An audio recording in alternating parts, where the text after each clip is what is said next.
नमस्कार मित्रांनो, लग्नाची बेडी या मालिकेच्या 29 ऑक्टोबरच्या आजच्या भागामध्ये आपल्याला खूपच धमाकेदार असा ट्विस्ट पाहायला मिळणार आहे.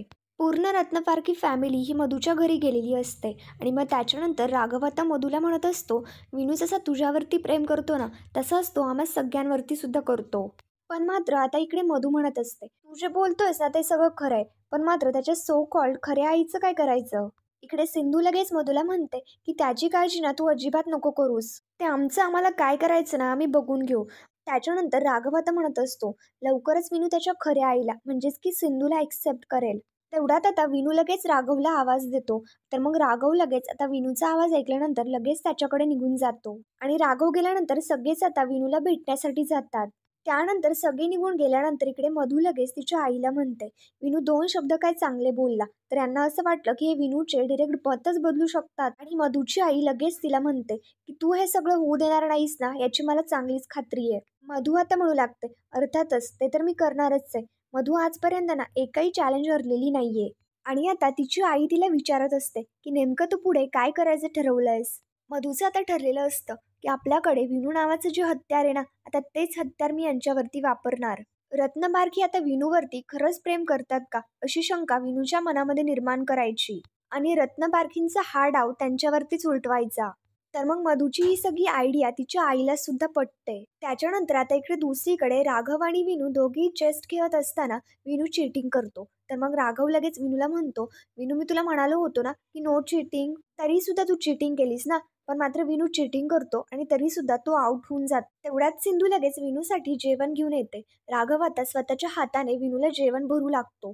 तेवढ्यात लगेच दाराशी आता मधू येते आणि मधू तो सगळा प्रकार पाहत असते. तो सगळा प्रकार पाहता मधू तर खूपच जेलस फील करत असते. इकडे दुसरीकडे राघव विनूला विचारतो की कसं आहे. याच्यावरती विनू म्हणतो की बाबा एकदम टेस्टी लागतंय. विनू आता स्वतःच्या हाताने खाऊ लागतो आणि ते सगळं पाहता राघव आणि सिंधू यांच्या दोघांनाही खूप बरं वाटतं. त्यानंतर आता इकडे दुसरीकडे सिंधू कामांची लिस्ट वाचत असते. बरीच कामं राहिलेली असतात, त्याच्यामुळे सिंधूला तर खूपच टेन्शन येतं. तेवढ्यात लगेच तिथे काकू, रेश्मा आणि राजश्री या तिघी येतात. तर मग काकू सिंधूच्या हातातली ती कामांची लिस्ट पाहता तिला सुद्धा खूप टेन्शन येतं, कारण त्याच्यामध्ये बरीचशी कामं राहिली असतात. रेश्मा आता म्हणू लागते, राणी वहिनींनी ना किती कामं दिली आहेत. याच्यावरती आता काकू सिंधूला म्हणते की तू अजिबात टेन्शन घेऊ नको, आम्ही तिघी मिळून ना सगळी कामं करून टाकू. पण तू विनूला वेळ दे आणि लवकरात लवकर त्याची मनं जिंकून घे. पण मात्र सिंधू काकूंना म्हणत असते, काकू नाही, तुम्ही नाही करायची ही सगळी कामं ना मी करणार आहे. सिंधूचं म्हणणं असतं की इथे मधूच्या घरी येऊन तुम्ही कामं करणं हे मला नाही पटत आहे. ती चिठ्ठी आता माझ्याकडे द्या. पण मात्र काकू सिंधूकडे ती कामाची लिस्ट देतच नाही आणि सिंधूला म्हणते, नाही देणार मी तुला हे. सिंधू आता म्हणत असते, मी मधूचं विनूसाठी सगळं काही ऐकते, म्हणजे माझा स्वभाव बदललाय असं नाही हा. जुनी सिंधू आणि तिची सिंधुगिरी लक्षात आहे ना तुमच्या. राजेशी आता म्हणते, हो ते तू सांगू नकोस, ते आम्हाला ना चांगलंच लक्षात आहे. पण मात्र सिंधू म्हणत असते, हो ना मग द्या ती लिस्ट इकडे. काकू म्हणत असते, आता तू ना आमचं ऐक, आम्ही काय एकट्या एकट्या नाही करणार, तिघी मिळून ते कामं करणार आहोत. तू निघ आता लवकर इकडनं.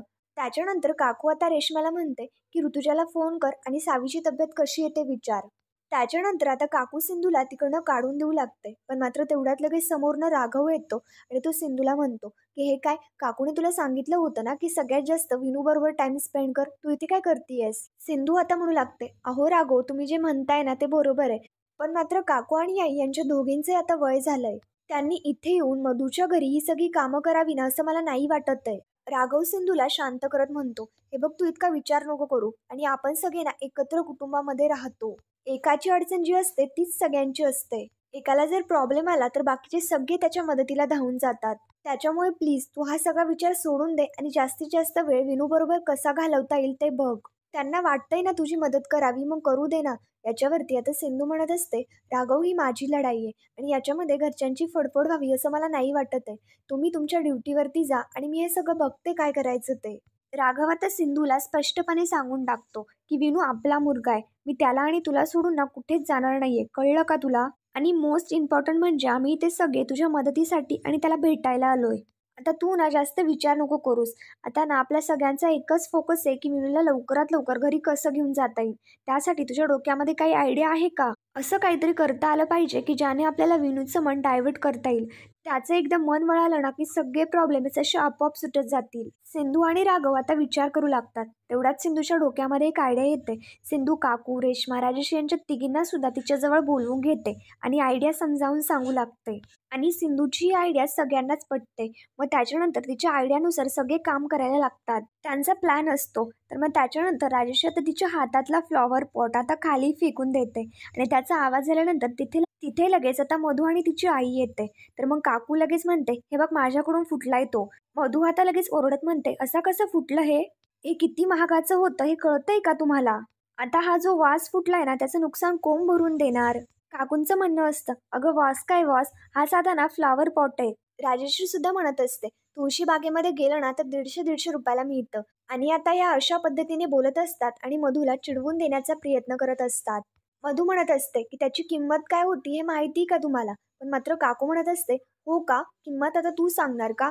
आमच्या घरातल्या किती मौल्यवान वस्तू तू यापूर्वी तोडलायस, त्याचं काय? मधू आता म्हणू लागते, बस झालं तुमचं आता. तुम्ही ना माझे नोकर आहात.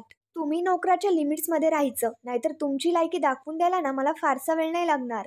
तर राजर्षी लगेच मधूवरती मोठ्याने ओरडत म्हणते, ए जरा गप्प बस, कोणाशी बोलतीयस हे तुला कळतंय का? काकू म्हणत असते, एरवी आमच्या घरी आश्रितासारखी फुकट राहायची, तेव्हा नाही लाज वाटली का तुला? आणि आता मला पैशाचा माज दाखवतीयस? किती निर्लज्ज आहे ग तू, तुला जराही लाज नाही वाटत का ग? काकू आता मधूला आणखी चिडवून देण्याचा प्रयत्न करत असतात. मधू सुद्धा आता चिडत असते आणि त्यांच्यावरती ओरडत म्हणते की माझंच चुकलं, मी ना तुम्हाला घरामध्ये घ्यायलाच नको होतं. एकतर नोकर म्हणून माझ्या घरी कामाला आलात तर आलात आणि वरनं मलाच काय ॲटिट्यूड दाखवताय.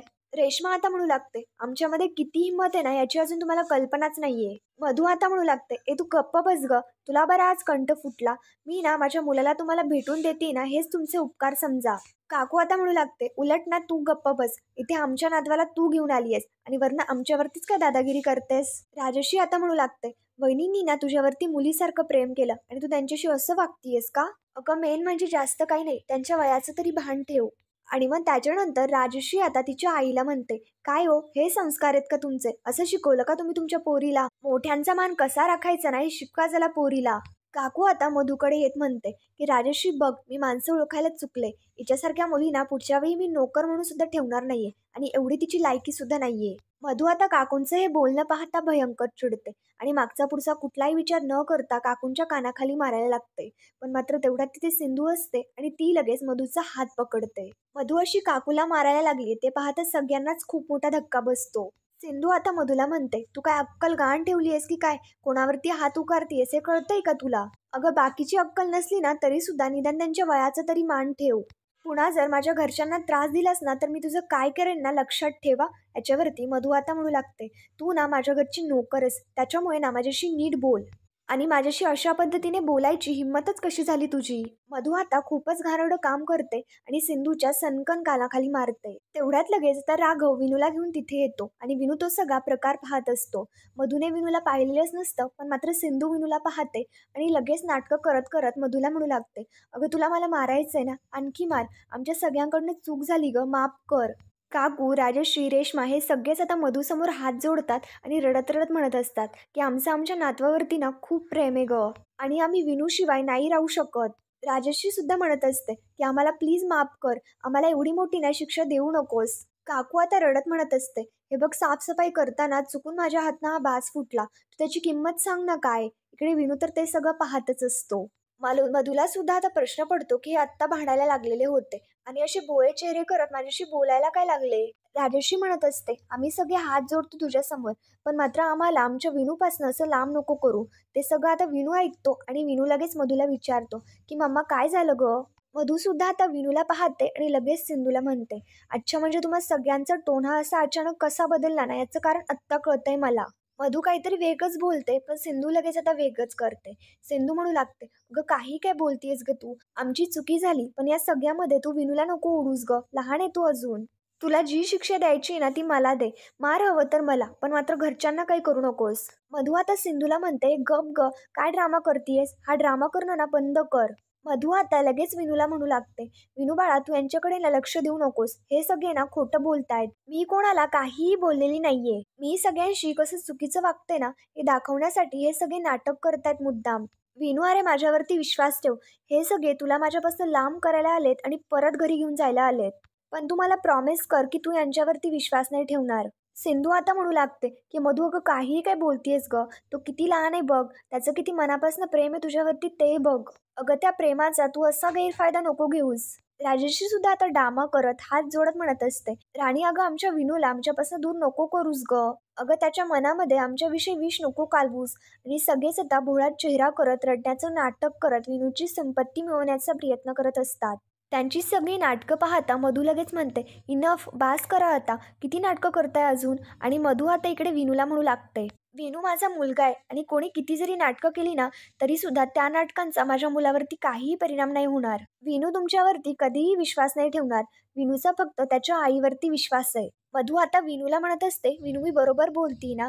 विनू मधूच्या या नाटकी बोलण्यावरती विश्वास ठेवू लागतो. तर सिंधू आता विचार करते की नक्कीच काहीतरी करावं लागेल, नाहीतर विनू सुद्धा आता याच्या बोलण्यावरती विश्वास ठेवेल आणि घरच्यांवरती अविश्वास दाखवेल. सिंधू आता म्हणू लागते, विनू तू तुझ्या मम्मासाठी इथे निघून आलास, पण मात्र तुझ्या बाबांचं काय रे. राघव लगेच आता विनूकडे येतो आणि त्याला म्हणू लागतो की विनू आय मिस यू, कारण त्या घरामध्ये तू नसशील ना तेव्हा मला सुद्धा नाही करमत आणि आत्ता सुद्धा मला नाही करमत आहे.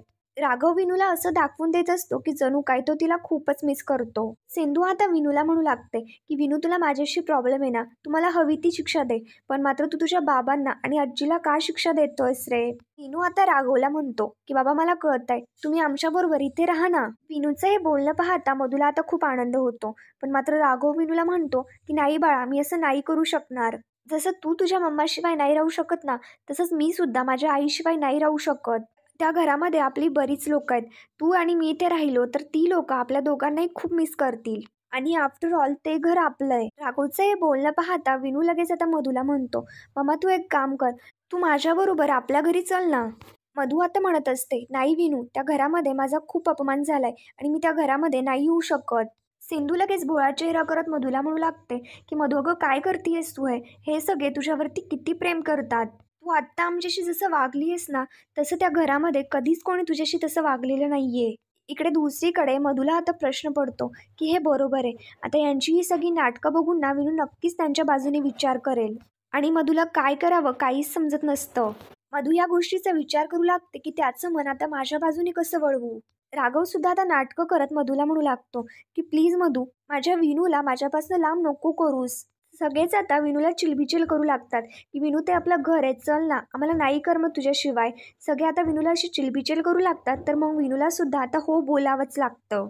विनू आता म्हणतो, मी आणि मम्मा आम्ही दोघेही घरी परत येऊ, पण मात्र माझी एक अट आहे, माझ्या मम्मावरती कोणीही चिडायचं नाही, तिच्याशी नीट वागायचं. राघव सुद्धा आता लगेच ती अट मान्य करतो. विनू आता लगेच मधूला म्हणतो, मामा चल आपण आपल्या घरी जाऊयात, मला तू आणि बाबा हे दोघेही हवेत, त्याच्यामुळे चल ना प्लीज. विनू आता मधूला रिक्वेस्ट करत असतो, त्याच्यामुळे मधूला सुद्धा नाही म्हणता येत नाही. ती सुद्धा घरी जाण्यासाठी तयार होते. तर मित्रांनो, पुढील भागामध्ये आपण पाहणार आहोत त्याच्यानंतर सगळे आता विनू आणि मधू यांच्या दोघांनाही घरी घेऊन येतात. तर मग काकू लगेच विनू घरी आल्यानंतर त्याचं औक्षण करते. सगळेच आता तिकडे धिंगामस्ती करत करत निघून जातात. पण आता इकडे दाराशी मधू आणि सिंधू ह्या दोघीच असतात. मधू लगेच आता सिंधूला म्हणते की तुला विनू आई म्हणून कधीच एक्सेप्ट नाही करणार. इनफॅक्ट मी ना तसं काहीच नाही होऊ देणार. तर मग सिंधू सुद्धा आता म्हणू लागते, मी सुद्धा बघतेच, कारण ना खोटे मुखवटे ना फार काळ टिकून नाही राहत. लवकरच आता मी तुझा खरा चेहरा विनू समोर आणणार आहे. मग काय होतं ना ते तू सुद्धा बघ. याच्यावरती सिंधू सुद्धा म्हणते की बघूयातच काय होतंय ते.